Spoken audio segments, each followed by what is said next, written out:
Things away.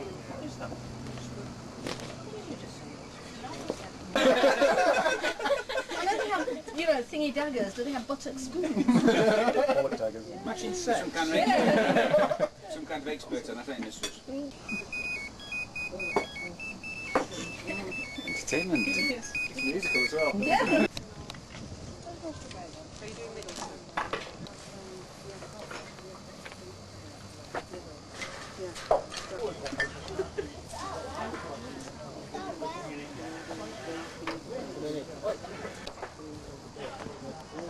And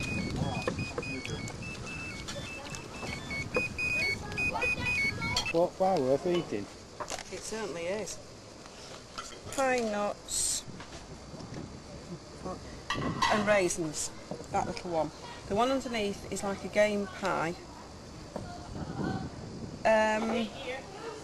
And that's got venison in and hare and spices. Salt chest.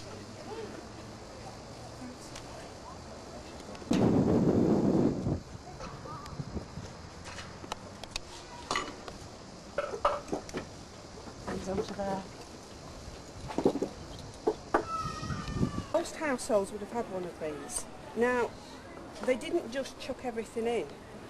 You could cook a whole meal in there of different things.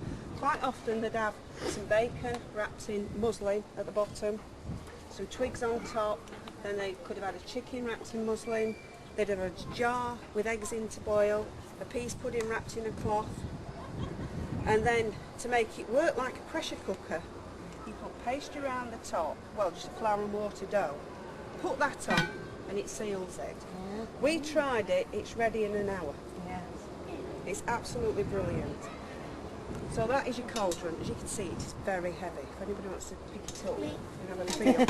Oh, your lid. That's it. It's heavy. That is heavy. And this is what it would mean, an earthenware pot. Very efficient for cooking. No, don't. It's to keep the heat. We've had this for about 3 years. Biggest problem for it is, I mean, in the period we're talking about, this is cheap. This is a cheap way of cooking. This is mustard, this is a sauce made with grapes, garlic and wine. It is absolutely gorgeous. Most of the sauces they use in the period was a breadcrumb base, but they are quite different. A lot of them have currants and cinnamon and ginger in it. And this is our spice chest with the spices and herbs.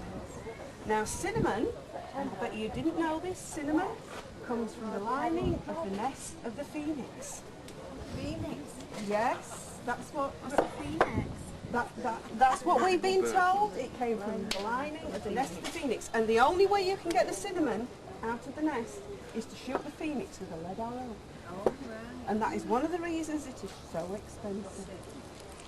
Now, with the herbs and spices, a household would show off it in what it was producing in the food on the banqueting table.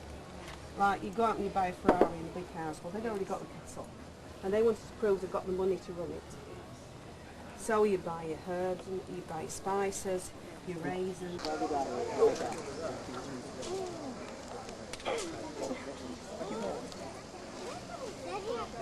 Why have people got lions on them? Where's the steaks? Pick me up.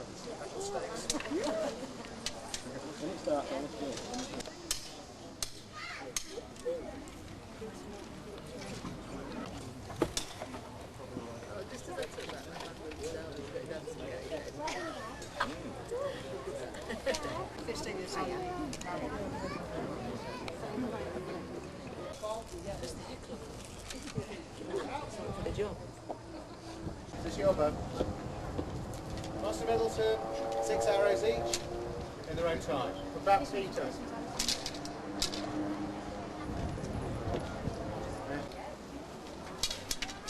But each of you got 6 arrows. Yep.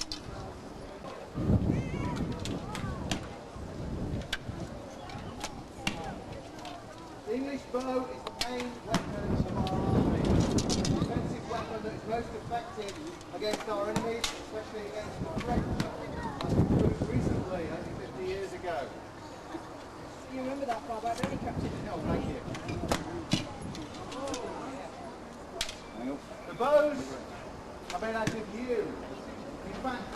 Spanish yew is better than English yew making the bows. It is the law that every ship that stops in a Spanish port must bring back stays of yew back to England. Need a lot of arrows. Certainly with this lot, I don't think we do.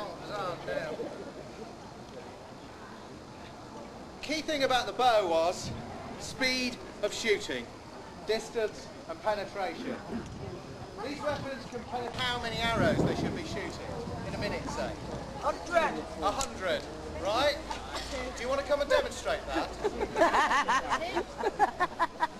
5, 2,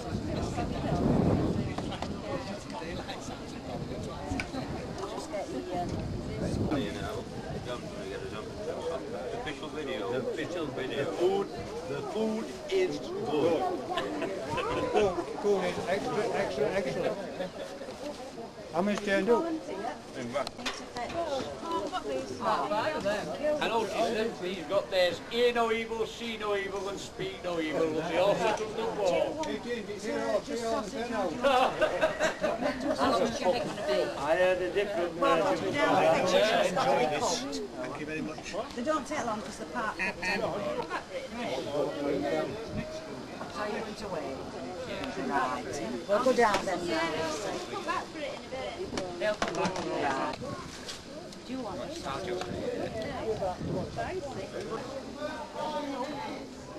Must have been the old schoolmate Mitchell that made these. Dave. You wanting just one sausage and one spag? Rather than wait for chicken? No, just one left. This medieval chicken is extraordinarily beautiful. Yeah, it's sausage, Is it not? chicken and back. Oh, my new drink, John. Oh, there you go, John. I can carry bags up now.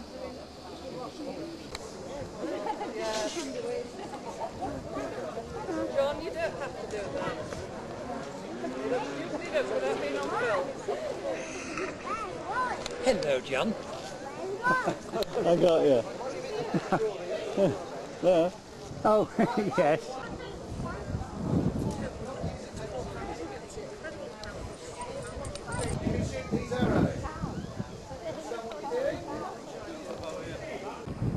And a lot of people with diabetes shouldn't on the field. I've seen people go onto a field as pale as anything, come out looking very red indeed. Yeah. As you can imagine, it's very warm. Yeah. I mean, like I've just said, that basket if you want to grab it. Oh, yes, please. Oh, yeah, is that it's what's on there? It's No, it's not. It's things that we've actually done a lot and we know work. Yes, it's very cosy because we pull the curtains across. Like that. And the other one comes across. How are you doing this? Yes, well, when I have a moment, but of course, You don't get much. no. And for myself, because if a patient is in bad humour, or I'm in bad humour, something could go very, very wrong. And we don't want that. But once I've decided when to bleed, where to bleed, I can go ahead and do it. It's an exact science, we don't want to bleed too much, otherwise a different sort of humour would come about. So instead of being nasty and angry, they'd be all very nice and sweet. Again, this would not match their usual personality. So we have to be very careful when we're bleeding. Now, there's a very complex medical term for this, it's called bleeding to death. Right? So, I usually keep these wrapped up for not emergency. I like to cauterise a wound by getting something along the lines of this, heating it up, and then putting it into the wound and burning all the blood vessels to make them stop. I don't like doing this either. Usually there's not a lot of fire around on the battlefield. So what I do is clean up the wounds using a very freely available medium, urine.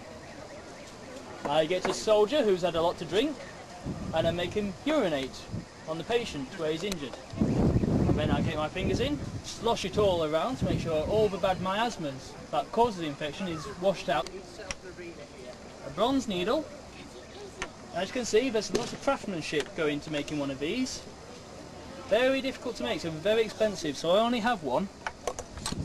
And I use a silk thread. Now, I use silk because it's smooth. There's nothing for the miasma to get onto to cause infections. So then, whilst on the field, after I've got another soldier to urinate onto this person, I stitch him up. And then I put a loose bandage on so that any more infection can come out very easily. Sometimes I have to amputate, so I have to have 2 volunteers to hold the patient down. Then I get this and cut all the flesh just above the infection of the limb. So if the infection's here, I would cut here. Cut it right down to the bone. Then I would get to my bigger friend and saw the bone off.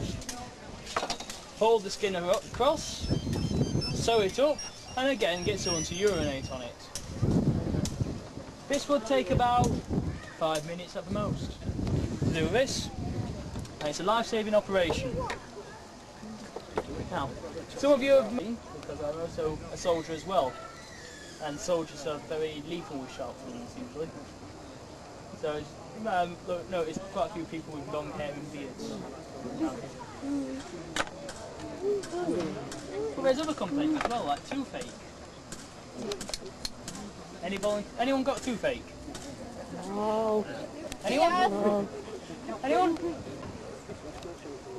With teeth being bad, sometimes you don't want them to break whilst in there because that can cause a lot of infection.